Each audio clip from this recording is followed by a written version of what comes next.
Olá pessoal, tudo bem? Hoje é quarta-feira, 6 de janeiro de 2021 e começa agora mais um informativo Coronavírus ao vivo aqui pela TV Câmara São José do Rio Preto.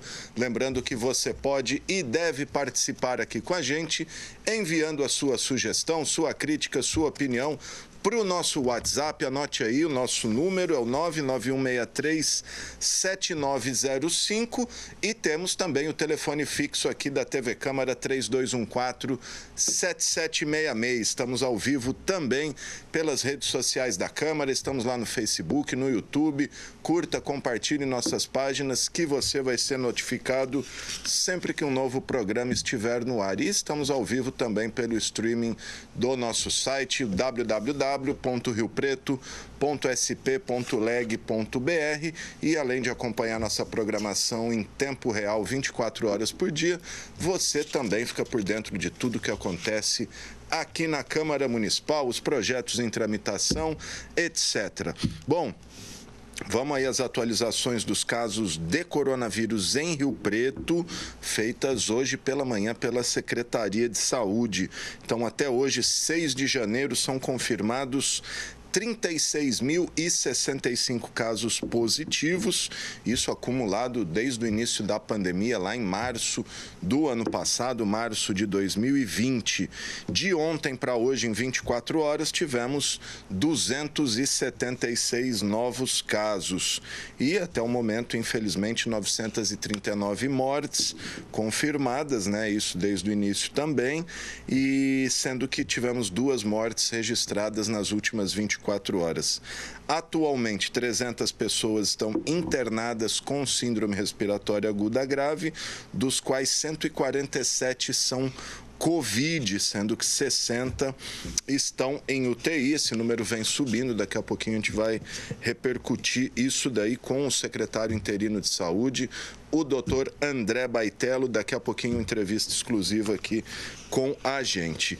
Em todo o mundo já são 86.601.000 infectados, com pelo menos 1.872.000 mortes. Os Estados Unidos seguem sendo aí o país com o maior número de contaminados, né? 21.103.000 pessoas contaminadas. Também o país com o maior número de mortes, 357.394 vítimas, com um detalhe que lá os Estados Unidos está intensificando dia após dia aí já a vacinação, diferentemente do Brasil, né? Onde já somos 7.810.000 infectados, com 197.732 mortes. Daqui a pouquinho a gente também vai repercutir essa questão da vacina aqui no Brasil, porque agora, olha só que notícia boa, veio lá do Hospital Alsta, que após 109 dias, um bebê de 6 meses tem alta. Ficou 109 dias internado, tratando aí da Covid, teve uma série de complicações nesse período, como parada cardíaca. Eu pedi para o Flávio colocar as imagens aí do momento que o bebezinho, a Laurinha, teve alta, né? Eu vou ler a nota aqui do Alsta. Os profissionais do Alsta comemoram junto com familiares e amigos da família da pequena Laura Lima do Nascimento, a Laurinha, sua alta hospitalar nesta terça-feira, dia 5. Com apenas 6 meses, ela venceu a Covid após 109 dias de internação. Ao deixar o hospital, acompanhada de alguns profissionais, a bebê foi recebida com palmas e balões de gás que ganharam o céu. Estamos vendo as imagens aí. Os familiares e amigos usavam camisas com a frase "Laurinha, nosso milagre". A menina nasceu de cesárea no dia 24 de junho, em meio à pandemia. Saudável, foi para casa em Potirendaba, porém retornou ao Alsta com parada cardíaca, sendo internada na UTI pediátrica. Durante o tempo em que ficou internada, foi submetida a 3 cirurgias. Laurinha permaneceu viva graças à persistência dos médicos e à fé da família. Na saída do hospital, a mãe da menina, Ana Carolina, de 16 anos, disse: "Laurinha é um milagre de Deus, não temos dúvida. Agora ela tem uma nova data de nascimento, pois felizmente nasceu de novo". Que bom aí que a Laurinha se recupere, que seja aí o início da retomada e da normalidade para todos nós. Falando em vacina, olha só, hoje pela manhã teve uma reunião entre o governador João Dória e o prefeito dos 645 municípios do estado de São Paulo para tratar aí de estratégias da vacinação contra a Covid, quando a vacina for devidamente aprovada pela Anvisa, né? Lembrando que São Paulo aposta na Coronavac, que é do laboratório Sinovac, em parceria com o Butantan. A previsão do estado é que a vacinação comece no dia 25 de janeiro, com grupos prioritários como idosos, trabalhadores da saúde, indígenas e quilombolas. Segundo o estado, segundo essa reunião aí, as vacinas ocorrerão em diversos locais, como postos de saúde, escolas, quartéis, trens, farmácias e outros locais de circulação pública. E, enquanto isso não acontece, a gente segue esse drama da prevenção, né, distanciamento, máscara, higiene das mãos, etc., e na torcida para que tudo dê certo. Mas, para quem trabalha na linha de frente, como médicos, enfermeiras e outros profissionais de saúde, o drama é diário, né? E o que é pior, em meio à corrente aí de fake news, negacionismo, obscurantismo e tudo mais. E sobre isso, sobre todos esses temas aí que eu abordei aí nessa abertura, nós vamos conversar agora com a médica, pesquisadora e professora do Hospital de Base e também da FAMERP, a Faculdade de Medicina de Rio Preto, a doutora Lília Nigro Maia, que tem feito, inclusive, uma campanha de conscientização aí, quase um apelo nas redes sociais para que as pessoas parem de desacreditar a vacina, a ciência e propagar fake news. Doutora Lília está aqui no Zoom comigo. Tudo bem, doutora? Me ouve bem? Tudo bem, te ouço bem, sim. Boa tarde a todos. Muito obrigado por nos atender, doutora. Então, antes de a gente abordar temas específicos, queria que a senhora fizesse uma introdução sobre isso que eu falei, doutora, essa onda de negacionismo, de desacreditação da ciência, até ironizando vacina. E como que os profissionais de saúde, da ciência, os pesquisadores se sentem ao ver uma situação dessa, doutora? É muito desalentador e muito desesperador, porque nós acreditamos que a única saída para essa pandemia é realmente a vacinação em massa. E as pessoas estão cada vez mais desacreditadas da vacina, porque a campanha contra a vacina ela é feita de uma forma muito covarde, porque as pessoas propagam fake news. Tem médicos que conseguem, inclusive, fazer vídeos e áudios e tudo mais, dizendo barbaridades sobre a vacina. Tem muitas fake news que me mandam todos os dias, mostrando bebês deformados, dizendo que a vacina causa uma série de problemas, que já morreu um monte de gente e tudo mais. E isso é igual pólvora. E isso vai se espalhando e você não tem controle. A gente fica tentando esclarecer, mas é um trabalho como se fosse enxugar gelo. Porque você desmente uma fake news, aparecem mais 10. Você desmente mais uma pessoa, aparecem mais 5 falando a mesma coisa. E assim, está aumentando o número de pessoas que está com medo de usar qualquer vacina, né? Qualquer uma delas, porque o próprio presidente da República é um poderoso agente nesse sentido de colocar medo nas pessoas e muita gente que está indo nessa onda. Então, assim, para nós profissionais de saúde que sabemos o quanto que as vacinas são seguras e o quanto que as vacinas são realmente a única solução, a gente está tentando mostrar isso para as pessoas através de vários tipos de campanha para fazer frente a essa campanha negativa que está sendo realizada desde o início dessa pandemia. Doutora, a senhora tem uma ideia de por que as pessoas estão se voltando contra a vacina? Porque o Brasil é referência mundial em campanhas de vacinação. Nunca a gente teve, assim, algo parecido. Por que de repente as pessoas se levantam contra a vacina? É política? O que está envolvendo? O que está envolvido aí? Eu me pergunto isso todos os dias, Alexandre, porque assim, que você imagina? Quando começou essa pandemia, e as pessoas começaram a ver o quanto que esse vírus é perigoso. No início a gente achava que só ia morrer gente mais velha, cheia de comorbidade. Depois o tempo tem mostrado que a doença é uma loteria, que morre muita gente jovem, que não tem uma explicação por que a pessoa morre. Embora a letalidade da doença não seja tão alta, a transmissão é muito alta, então todo mundo está em risco. Então, o que você imagina quando você fala, surgiu uma vacina? É assim, olha, você está no edifício pegando fogo e de repente surgem os bombeiros e abrem uma porta para você sair. Você imaginava que as pessoas iam ajoelhar no chão, agradecer a Deus e fazer fila na porta dos postos de saúde para tomar essa vacina. E não é nada disso que a gente tem visto. É uma desconfiança. E assim, as alegações são sempre as mesmas, né? E essas colaram. As pessoas vão acreditando numa narrativa que é feita por gente que tem muitos interesses por trás, né? E esses interesses, muita gente está entrando de inocente nisso, sabe? E acreditando, né? Não, essa médica aqui está falando a verdade. Então, assim, tem gente que está ficando famoso, está ganhando muito dinheiro, e as pessoas não percebem isso, sabe? Que, na verdade, elas estão sendo vítimas de uma fraude. Isso é uma fraude. E eles não estão ouvindo as pessoas que realmente entendem do assunto para dizer, olha, é seguro, pode usar. Não, eu não vou usar. E os argumentos são sempre os mesmos. Quando você tenta conversar com essas pessoas, as pessoas que estão propagando isso, e tentar mostrar uma argumentação, a pessoa não resiste, porque qualquer análise que você for fazer, ela mostra que não tem lógica o que eles estão falando. Mas eles vão por outros caminhos e é muito complicado. Sim.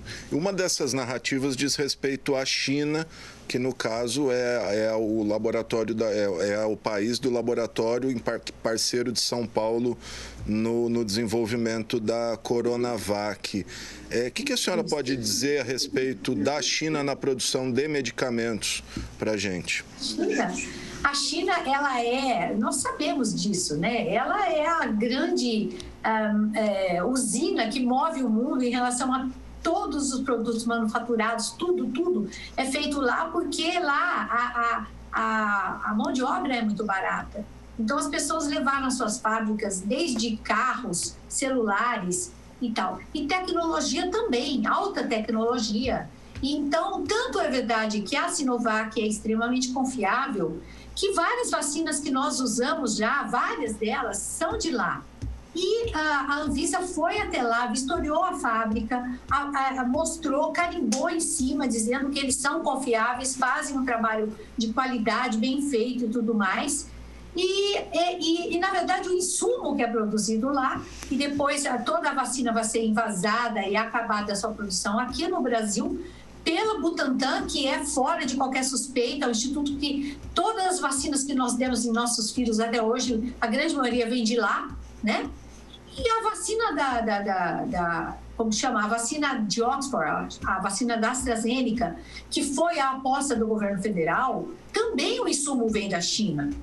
Tanto que a Anvisa, quando foi para lá fazer vistoria, fez das duas fábricas, e as duas são confiáveis. Não é porque é da China que não presta. Se for pensar por aí, a gente teria que parar o mundo e descer, porque tudo, até o foguete que a gente queria escapar do mundo para ir embora da China ia ser chinês. Ia ser também. Chinês. Tudo é da China.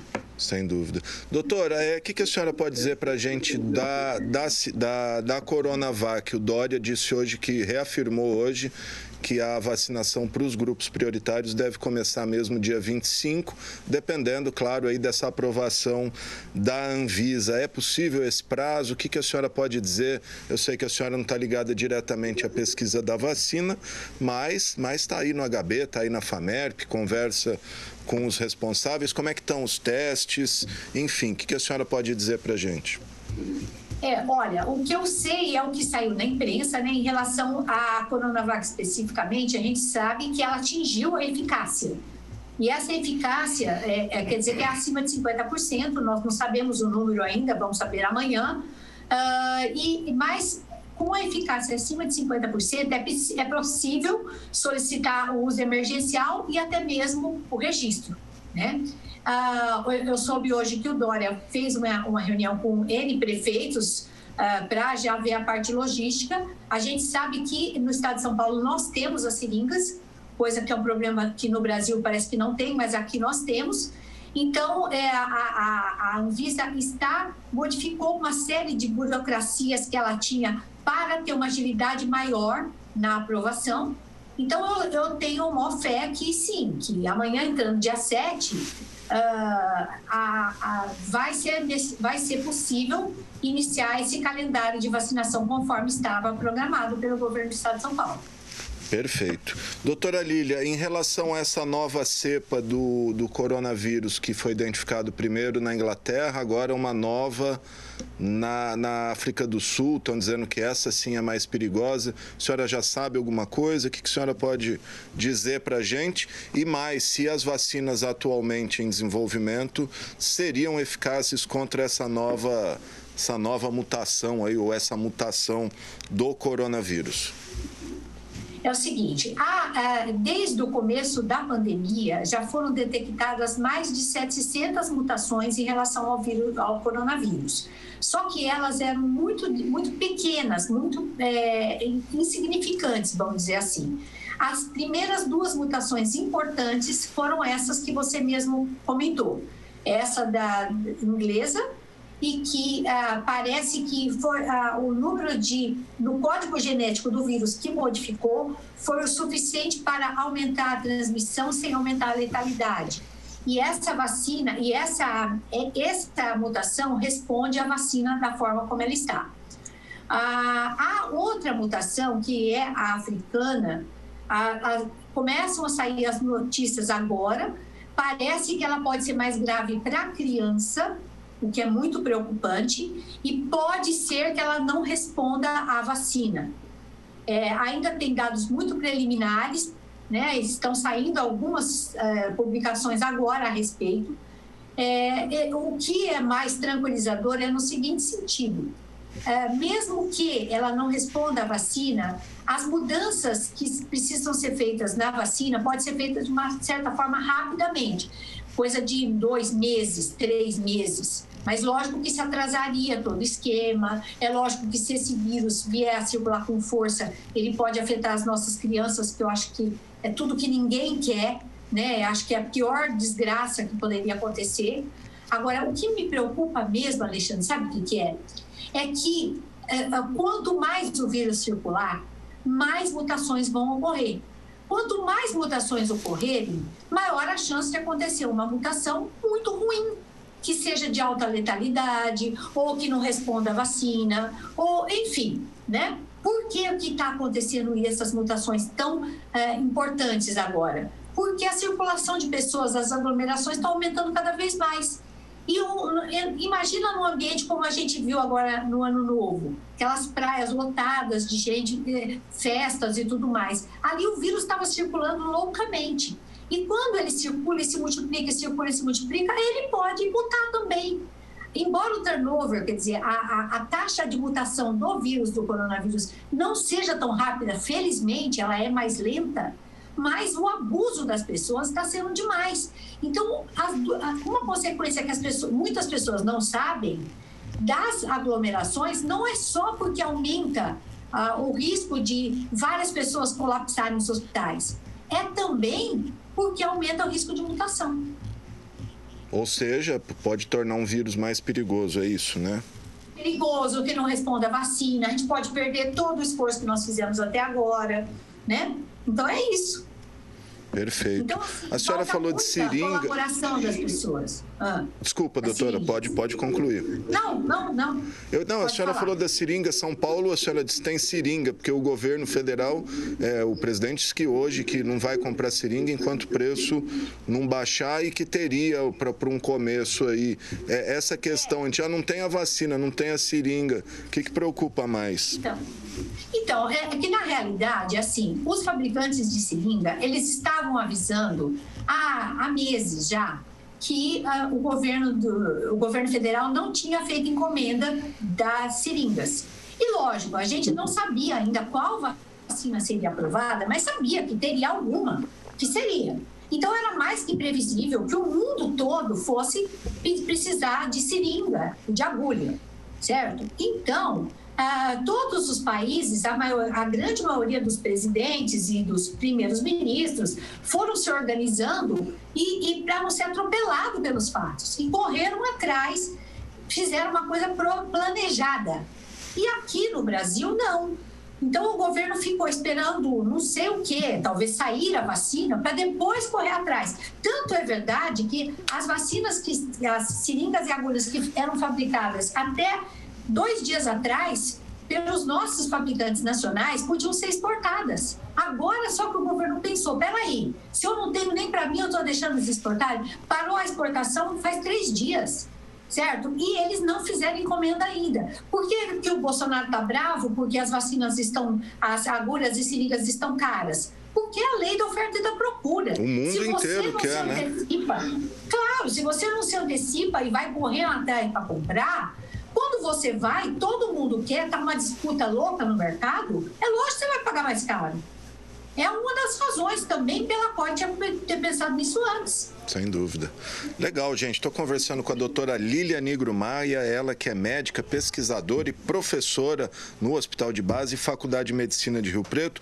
Doutora, para a gente ir concluindo aqui, qual a situação do Hospital de Base hoje? A gente viu reportagens hoje na imprensa que o sistema público de Rio Preto, aí, as unidades voltadas ao Covid, estão já começando a sentir a pressão das internações. Inclusive, daqui a pouquinho a gente vai conversar com o secretário interino, o doutor Baitello. Queria saber se a senhora pode dizer para a gente a situação da UTI do Hospital de Base, que atende não só Rio Preto, mas 100 cidades aí da nossa região. Olha, em meados de outubro, nós tínhamos caído para 75 internações no total, somando UTI e enfermaria de Covid, em outubro. Hoje nós estamos em torno de 180 internações novamente, certo? Quer dizer, mais que dobrou nesse período de 2 meses. Para uma capacidade de quantos leitos, doutora? Então, a nossa capacidade de leitos já está lotada. O que o Hospital de Base tem feito é um esforço sobre-humano de abrir novos leitos. Mas só que nós já avisamos desde o começo, de quando voltou essa segunda onda, que nós não temos mais a capacidade de absorver tantos pacientes como nós fizemos na primeira vez. Porque nós simplesmente, o hospital parou e ficou em torno de Covid. Hoje o hospital está lotado de paciente não Covid, certo? Além disso, os profissionais de saúde não têm mais forças para dobrar e triplicar plantão, para cobrir todas as escalas, certo? Porque, por exemplo, eles são no número X de pessoas. Se você tem uma UTI para tocar, eles têm X plantões para dar. Se você tem 2 UTIs para tocar, são 2X. E assim vai. E eles não têm mais condições físicas, emocionais e de saúde para aguentar ficar no hospital, morando lá, como eles estão fazendo desde o começo da pandemia. Então, não adianta a gente mais, olha, vamos abrir mais uma UTI, porque eles não têm condição de tocar. E a verdade é que ontem, a média de espera, eu não sei hoje, mas a média de espera para ser atendido no Hospital de Base estava em torno de 3 horas, na Unimed de 4 horas, na rede pública de 5 a 6 horas, para um atendimento, certo? Então, as pessoas têm que acordar, elas têm que perceber que isso pode piorar muito e nós podemos realmente entrar em colapso. Está preocupante o negócio então, né, doutora? Muito preocupante. Queria então que a senhora deixasse recado aí para a população, questão de máscara, quem não quer usar máscara, quem acha que já pode ir para barzinhos abrindo, enfim, queria que a senhora deixasse uma mensagem. A minha mensagem é um apelo, porque nós sabemos que as pessoas que têm que trabalhar, elas não têm opção, a não ser usar a máscara, manter a maior distância possível, lavar as mãos o tempo todo, usar álcool gel, tudo isso. Agora, a pessoa não tem a opção de falar, eu não vou trabalhar, vou ficar na minha casa. Não é isso que nós estamos pedindo. E nem pedindo para que determinados comércios fechem tudo de forma sem pensar na parte econômica. Não é isso. O que nós estamos pedindo é que tudo que você possa não fazer, você não faça. Você pode não ir numa festa agora. Você pode. Isso é opcional. Trabalhar não é opcional, mas ir em festa, barzinhos, restaurantes, balada, praia, isso é opcional. E você pode estar contribuindo para que, muitas vezes, seu pai e sua mãe não tenham a vaga deles amanhã. Então, é isso. A vacina já está aí, está chegando. Eu sei que está todo mundo cansado, mas é aguentar um pouco mais, em nome de uma sociedade que precisa muito da ajuda das pessoas. Todos os médicos e todos os profissionais de saúde fazem o que podem, mas a gente precisa da ajuda de vocês.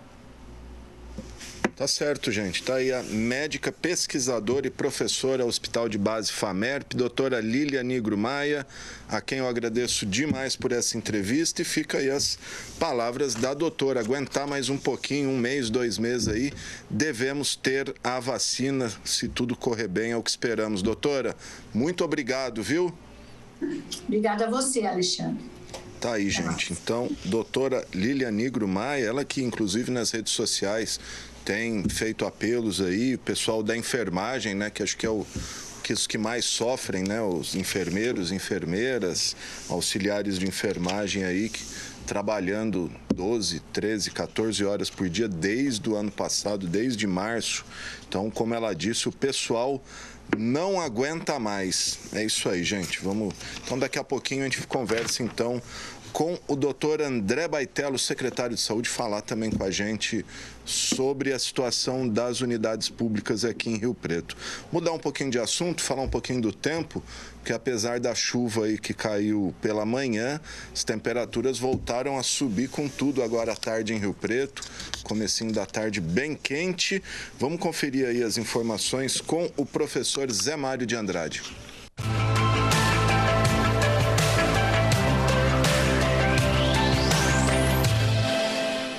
Bom dia, boa tarde, boa noite e um excelente ar para todos nós. Quarta-feira, 6 de janeiro, em São José do Rio Preto.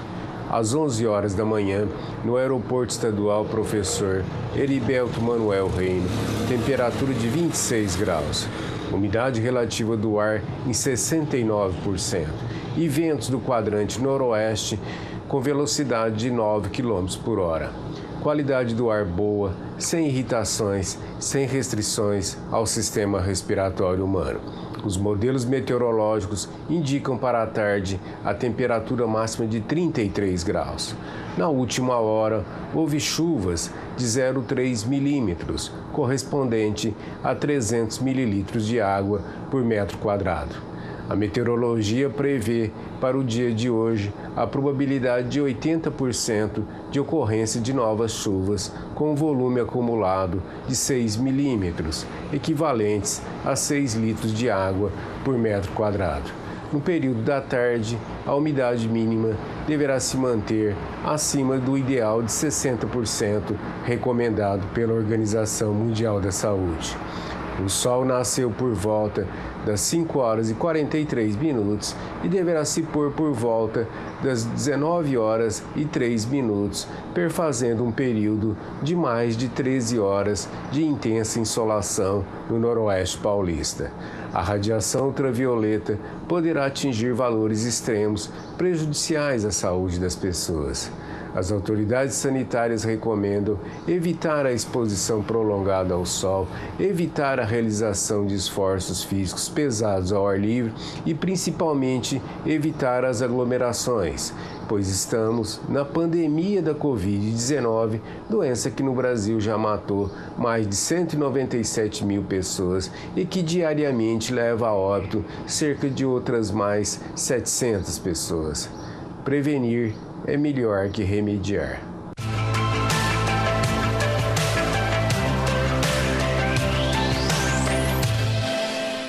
Ok, gente, tá. Então, professor Zé Mário de Andrade, porque agora vamos voltar a falar da Covid aí, como eu disse, a gente conversou há pouco aí com a doutora Lília Nigro Maia, a situação do HB, falando um pouquinho de vacina, e vamos falar agora um pouco do sistema público municipal de saúde, né, que aos poucos começa aí a ser pressionado pelo aumento de casos e principalmente internações.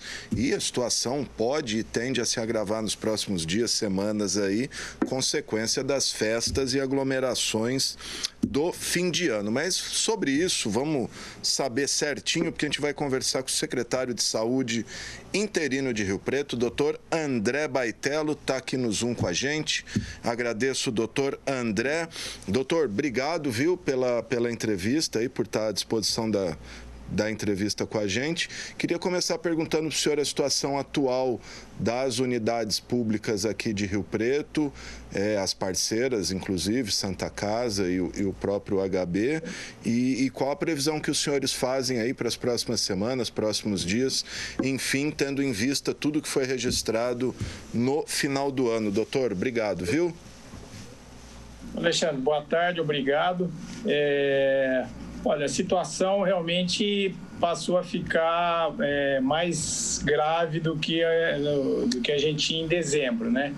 Nós entramos no ano agora com aumento do número de casos, registramos aí mais de 570 casos no último boletim nosso aí da vigilância epidemiológica e estamos bastante preocupados.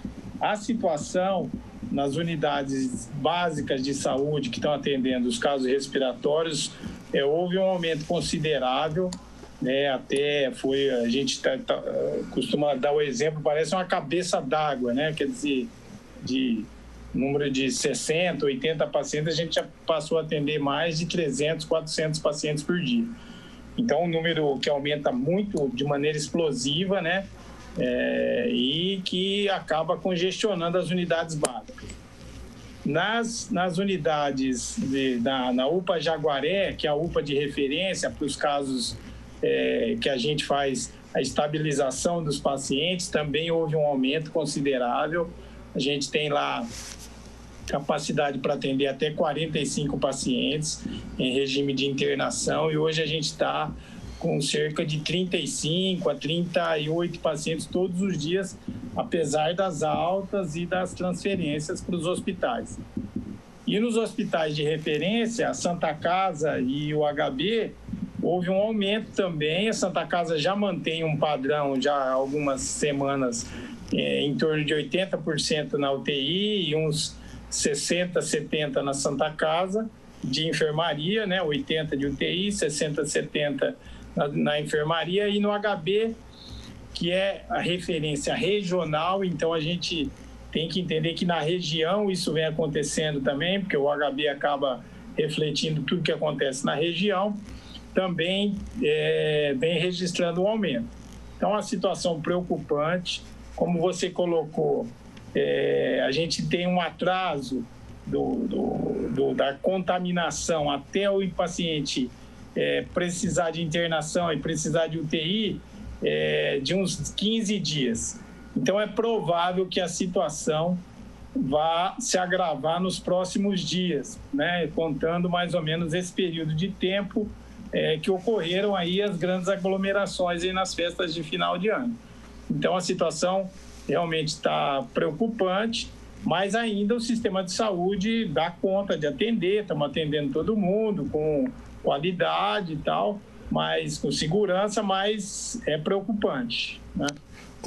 Doutor, dá para dizer uma taxa de ocupação atual de leito, enfermagem e UTI? Os senhores mandam os números? Hoje nós estamos com 61% dos leitos dos hospitais de Rio Preto, contando a UPA Jaguaré, 61% na UTI e 52%, 53% na enfermaria. Isso está aumentando. E é isso que a gente falou. A preocupação é porque os números estão com uma característica assim explosiva, né? Que de aumento muito rápido. Aumenta de repente, então, né, doutor? Aumenta muito rapidamente. Então, essa é a nossa taxa de ocupação, o que é muito boa em relação a outras regiões do estado ou restante do país, mas a situação tende a se agravar. Doutor, diante de tudo isso que o senhor falou, há possibilidade de restrição, de novas, enfim, restrição aí de mobilidade, de atividades econômicas, talvez recuar de fase dentro daquele plano São Paulo, ou o município não vai adotar nenhuma medida, vai deixar isso tudo a cargo do Estado? Olha, nós estamos seguindo o plano São Paulo. Vai ter a avaliação agora no dia 7. É provável que a gente se mantenha no mesmo patamar. A princípio, nós não vamos fazer nenhuma mudança em relação ao plano São Paulo. Agora, eu acredito que na próxima avaliação, se continuar do jeito que a gente está observando nesses últimos dias, é provável que a gente tenha uma piora de fase pelo Plano São Paulo.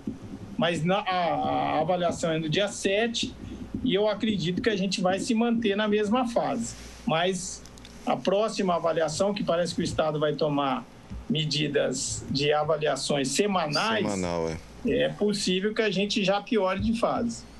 Perfeito. A questão de hospital de campanha, caso esses números continuem subindo, tem essa possibilidade? Porque acho que não chegou nem no auge da crise o ano passado, não foi necessário. O senhor acha que talvez possa ser necessário agora? Como que isso é levado em avaliação?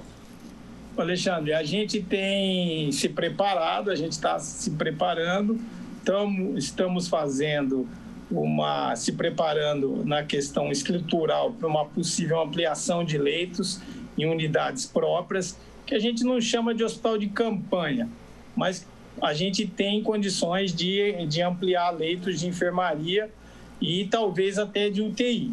Nós estamos também conversando com o Estado, porque isso é uma política também estadual, né?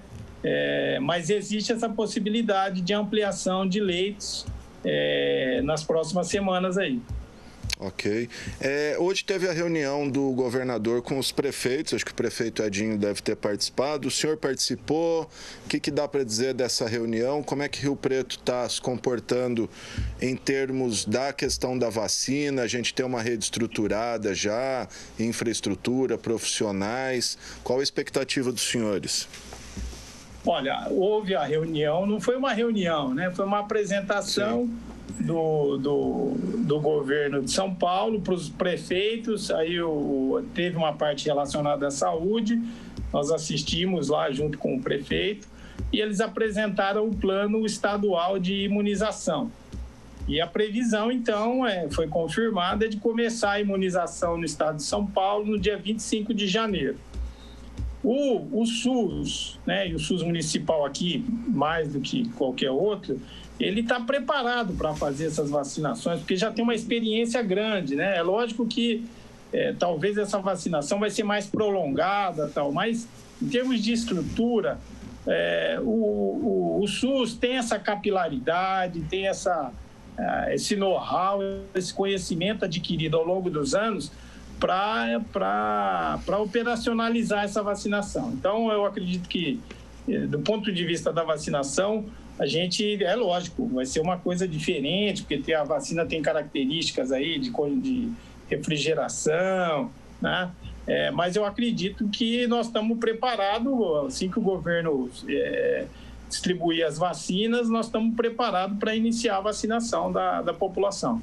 Essa questão envolvendo aí a suposta falta de seringas e agulha, Rio Preto tem algum estoque? Rio Preto tem um estoque para iniciar, não para finalizar tudo, mas para iniciar. E o Estado colocou que vai passar a distribuir os insumos aí, vacina, agulhas, mesmo câmaras de refrigeração devem vir agora para operacionalizar aí a vacinação. Pessoalmente, o senhor acha que é possível iniciar mesmo essa vacinação, dia 25? Vai dar tudo certo? Amanhã parece que oficializa na Anvisa. Só está dependendo disso, né? Do aceite aí da nossa Anvisa, né? E eu acho que sim, temos todas as condições de começar. A vacina já está aqui no Brasil, né? Tem 11 milhões de doses no estado de São Paulo. Então, eu acho que dá para começar, sim, em 25 de janeiro, como o governador, o secretário de saúde do estado estão prevendo. Que bom, oremos. Doutor Baitello, alguma situação mais que o senhor queira colocar, algum recado? Fica à vontade aí para falar o que o senhor quiser. A gente sempre tem que lembrar que nessas crises sanitárias, nós estamos com um barco numa grande tempestade. E tudo que a gente puder utilizar de mecanismo para diminuir a transmissão da doença, melhorar os cuidados das pessoas, a gente tem que fazer. A gente continua agora, nesse momento, tendo um índice de transmissibilidade alto. Então, pedir para as pessoas que estão sintomáticas, que estão com resfriado, que estão com gripe, que permaneçam em quarentena. Tem que ficar em casa. Quem está com gripe, está com resfriado, fique em casa, né? Não transmita a doença, né? Principalmente os jovens. A gente está vendo que a doença caminha muito rapidamente entre os jovens. E os jovens sofrem menos, mas eles sofrem também. A gente está vendo muito jovem indo para a UTI, jovem morrendo, e o que é pior, levando a doença para dentro de casa. Os seus pais, os seus avós, esses sofrem muito. Uma boa parte morre. Lembrar que a Covid-19 tem um índice de mortalidade dos casos que vão para a UTI em torno de 30%. É altíssimo. Poucas doenças têm esse índice de letalidade, de gravidade. Então, é importante que as pessoas entendam que tem que evitar as aglomerações, por mais que isso está sendo colocado, tem que continuar estimulando as pessoas a se manterem sem contato com as outras pessoas, né? Dá para a gente conversar, tal, sem chegar perto, sem abraçar, sem beijar, sem dar a mão, né? E manter os cuidados, né? A lavagem de mãos, né? Cuidados com os materiais de casa, né? Garfo, faca, copos, de quem estiver doente, garantir que estão sendo individualizados. Esses são os cuidados. Eu acho que a gente tem que continuar mantendo os cuidados. Veja bem, o exemplo é a Inglaterra. A Inglaterra está vacinando já há pelo menos umas 3 semanas. Eles estão em lockdown. Ou seja, a vacina ela não vai ter um benefício imediato. Não é, tomou hoje, em 15 dias está resolvido o problema. Não é isso. Vai continuar tendo a transmissão da doença. Então, os cuidados têm que se manter pelas próximas meses, né? Então, os cuidados têm que ser mantidos de isolamento e vamos ter fé na vacina, que é a nossa expectativa de que ela vai trazer um resultado muito bom a longo prazo, médio e longo prazo. Até porque são 2 doses, né? Para ela ter o efeito, acho que completo aí, são 2 doses, né, doutor? Os testes foram feitos com 2 doses. 2 doses. Tá certo, gente. Tá aí o secretário de Saúde de Rio Preto, doutor André Baitello, a quem eu agradeço. Obrigado, doutor. Bom trabalho aí, boa sorte, que o pior não aconteça, né? Obrigado, doutor. Obrigado. Um abraço.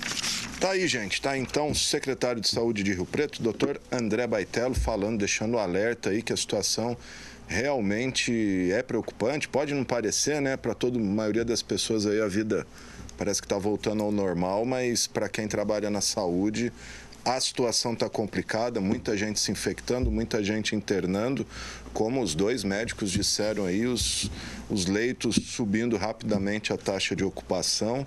Então, vamos manter o cuidado, evitar a aglomeração aí, barzinho, etc. Apesar que falar o que do fim de ano, né? Era só ver as imagens de festas e balada, etc. Agora o estrago já está feito. É isso aí. Bom, gente, a gente volta amanhã às 4 horas da tarde com mais informação para você. A gente encerra, assim, o informativo desta quarta-feira, que teve os trabalhos técnicos do cinegrafista Eude Russo, do controle mestre Fernando César, o GC da Renata Arantes e a operação do áudio do Flávio Furlaneto. Se você quiser rever esse programa, ele será reprisado logo mais às 9 9 horas da noite, amanhã às 8 horas da manhã, ao meio-dia e tudo mais. É isso aí, gente. A gente volta então, como eu disse, amanhã às 4 horas da tarde e hoje, 6 de janeiro, dia de Santo Reis, dia de desmanchar a árvore de Natal, de tirar os pisca-pisca aí da parede, e por isso a gente termina com o Tim Maia, a já clássica e batida Dia de Santo Reis. Vamos lá, Flavião. Legal, todo mundo dançando, né? Hoje é o dia de Santo Reis. Anda meio esquisito, mas é o dia da festa. Santo Reis.